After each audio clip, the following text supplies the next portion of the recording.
అందరికీ కూడా ఒక పెద్ద దిక్కుగా ఈ ప్రాంత వాసులందరికీ మా రైతు సోదరులకు మా కార్మికులకు అదేవిధంగా కాంగ్రెస్ పార్టీకి సంబంధించిన ఏ సమస్య వచ్చినా ఒక గంట లోపలనే ఎక్కడున్నా మన దగ్గరకు వచ్చి ధైర్యం చెప్పే మన సీనియర్ నాయకులు మాజీ మంత్రివర్యులు శాసన మండలి సభ్యులు పెద్దలు జీవన్ రెడ్డి గారికి అదేవిధంగా గౌరవ పార్లమెంట్ సభ్యుడు సోదరుడు వంశీ గారికి మరి జిల్లా కాంగ్రెస్ అధ్యక్షుడు రామగుండం నియోజకవర్గ శాసనసభ్యులు రాజ్ ఠాకూర్ గారు అదేవిధంగా రాష్ట్ర సలహాదారు సోదరులు వేణుగోపాల్ గారు మీ అందరి గ్రామాలకు సంబంధించిన ఆయన పక్కన కూర్చున్నాడు మా సుడా చైర్మన్ మొన్ననే కరీంనగర్కు సంబంధించి శాతవాన అర్బన్ డెవలప్మెంట్ అథారిటీ చైర్మన్గా మరి నియామకులైన కోమటిరెడ్డి నరేందర్ రెడ్డి గారితో పాటు వేదికపై ఆసనులైన మా బ్లాక్ కాంగ్రెస్ అధ్యక్షులు మండల కాంగ్రెస్ అధ్యక్షులు జిల్లా కాంగ్రెస్ పార్టీ కార్యవర్గ సభ్యులు మరి ఈరోజు పదవి బాధ్యతలు చేపట్టి ప్రధానంగా ధర్మారం సంబంధించిన మార్కెట్ కమిటీ చైర్మన్ సోదరులు రూప్లా నాయక్ గారితో పాటు వెల్గటూరుకు సంబంధించిన మార్కెట్ కమిటీ చైర్మన్ సోదరిమణి గోపికతో పాటు ఈరోజు గొల్లపల్లికి సంబంధించిన సోదరులు చైర్మన్ భీమా సంతోష్ గారితో పాటు మరి ఈ 3 మార్కెట్ కమిటీకి సంబంధించిన చైర్మన్ వైస్ చైర్మన్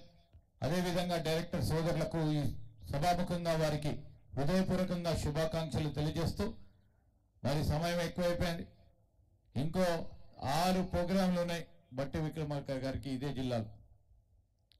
కొద్దిగా మాట్లాడి ఇప్పుడే మీ శాసనసభ్యుడు చాలా తెలివైనడు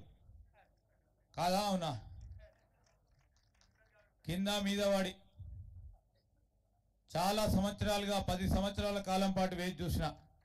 రైతు సోదరులకు ఏం మేలు చేయాలని పొద్దుగాల వస్తాడు 7 గంటలకు మెల్లగా 3 మంచిగా ఉంటుంది కనుక సార్ మీరు ఫోన్ చేయాలి బట్టి విక్రమార్క గారికి కలెక్టర్ గారికి ఫోన్ చేయాలి ఆ రికార్డులు పంపించేటట్టు చేయాలంటే పొద్దున్నే వచ్చిండు కదా ఈ ఎన్ని పనులను చేయాలని ఒకటి మెల్లగా చెప్తాడు మీ గ్రామాలకు సంబంధించి. ఈరోజు 18 కోట్ల పరంగా ఈ 8 నెలల కాలయముల దాదాపు మా దగ్గరికి కానీ బట్టి గారికి కానీ 18 సార్లు వచ్చాడు. మొన్న కూడా బట్టి విక్రమార్క గారు సబ్ స్టేషన్లు ఇనాగ్రేషన్ చేస్తామని అంటే నా దగ్గరకు వచ్చి ఆ 18 కోట్లు ఇవ్వమని అంటే సార్ ఇక మనం పోతా ఉన్నాం ప్రజలకు సంబంధించిన అంశం పరిష్కారం కాకుండా ఉంది అంటే నేను కూడా కోరిన మా డిప్యూటీ సీఎం గారిని మీరు వస్తూ ఉన్నారు ఆ రోజు మీరు పాదయాత్ర చేస్తున్నప్పుడు కానీ కాగితాలు వచ్చినాయి ఈరోజు దానికి సంబంధించి మనం ప్రధానమైన నిర్ణయం తీసుకోవాలంటే మరి లక్ష్మణ్ గారి చతురతతో ఈరోజు 18 కోట్లు సాధించి మరి డిప్యూటీ చీఫ్ మినిస్టర్ గారు ఒట్టోడు కాదైనా రూపాయి ఇవ్వమంటే 10 సార్లు మొత్తం రాష్ట్రాన్ని నడిపియాలి ఆర్థికంగా 18 కోట్లు ఇచ్చిండు. ఇప్పుడే మా రాజ్ ఠాకూర్ అడుగుతుండు 18 కోట్లు ఇచ్చేసిండా అని. మరి ఈరోజు మీ అందరికీ సంబంధించిన సమస్య జటిలందైంది చాలా సంవత్సరాలుగా పెండింగ్లో ఉంది. పెండింగ్లో ఉన్న సమస్యను తప్పకుండా పరిష్కారం చేయాలని ఆలోచన చేసి 18 కోట్లు కూడా వెంటనే రిలీజ్ చేసిన మరి డిప్యూటీ సీఎం గారికి జిల్లా రైతాంగాల తరఫున నష్టపోయిన రైతుల తరఫున భూమి కోల్పోయిన వాళ్ళ తరఫున వారికి హృదయపూర్వకంగా కృతజ్ఞతలు తెలియజేస్తా ఉన్నాం. అదేవిధంగా మనం చూస్తా ఉన్నాం ఇప్పుడే పెద్దలు జీవన్ రెడ్డి గారు చెప్పారు ఆయన రైతు నాయకులు ఇక్కడ ప్రతి గల్లీ ప్రతి వాడ ప్రతి రైతుకు సంబంధించిన సమస్య వారికి తెలుసు. ఈరోజు ప్రధానమైంది ఇక్కడ పత్తిపాక రిజర్వాయర్ టేలెంట్ ప్రాంతాలకు సంబంధించి ఈ పత్తిపాక రిజర్వాయర్ను మనం ఏర్పాటు చేసుకుంటే ఈ నియోజకవర్గమే కాదు రామగుండం నియోజకవర్గం పెద్దపల్లి నియోజకవర్గం దాంతోపాటు మంతని నియోజకవర్గానికి సంబంధించిన టేలెంట్ ప్రాంతాలకి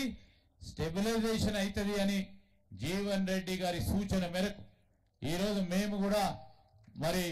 భారీ నీటిపారుదల శాఖ మంత్రి గారిని ఉత్తమ్ కుమార్ రెడ్డి గారు కరీంనగర్ జిల్లా ఇన్ఛార్జ్ మంత్రిగా ఉన్న వారిని కోరాం. తదుపరి మీ అందరికీ కూడా చెప్తా ఉన్నా ఒకరోజు బడ్జెట్ ప్రవేశపెట్టే ముందు పెద్దలు బట్టి గారిని కోరినాం పత్తిపాక రిజర్వాయర్కు సంబంధించి పనులు మొదలు పెట్టడానికి మీ పాత్ర ఉండాలి, ఇదే బడ్జెట్లో పెట్టాలని నేను, మీ లక్ష్మణ్ కుమార్ గారు, రాజ్ ఠాకూర్ గారు, విజయరమణారావు గారు పార్లమెంట్ సభ్యులందరం కూడా కోరటం జరిగింది. ఈ బడ్జెట్లో మరి జీవన్ రెడ్డి గారి సూచన మేరకు పత్తిపాక రిజర్వాయర్కు సంబంధించి బడ్జెట్ కేటాయింపులు చేయటం జరిగింది. పూర్తి స్థాయి బడ్జెట్ కేటాయింపులు ఈ రోజు సర్వే పనులు పూర్తి చేసిన తర్వాత ఇంకో వారం 10 రోజుల్లో కూడా లక్ష్మణ్ కుమార్ గారు సమయం ఇచ్చినప్పుడు మేము అందరం శాసనసభ్యులు వచ్చి సర్వే పరంగా ఇక్కడ ఉన్న ఇంజనీరింగ్ అధికారులతో పోయి వెంటనే పత్తిపాక రిజర్వాయర్కి సంబంధించిన పూర్తి స్థాయిలో డీటెయిల్డ్ ఎస్టిమేట్ చేయడానికి మరి సర్వే పనులను అతివేగంగా చేపట్టడానికి ఒక కార్యాచరణ తీసుకుంటామని ఇక్కడ ఉన్న రైతు సోదరులందరికీ మనవి చేస్తా ఉన్నాం.